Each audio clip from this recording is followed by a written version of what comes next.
சஷ்டியிலே நோன்பிருந்தால் சங்கடங்கள் விலகுதப்பா.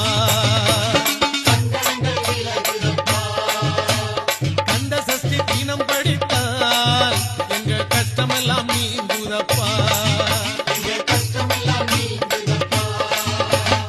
இந்தனருள் கூட வந்தால் உள்வினைகள் ஓடுமப்பா. எந்த நாடும் நீ எனக்கு ஏற்றம் தரும் தெய்வமப்பா. சுந்தரனே சுடரொளியே, சுந்தரனே சுடரொளியே, நீ சொக்க வைக்கும்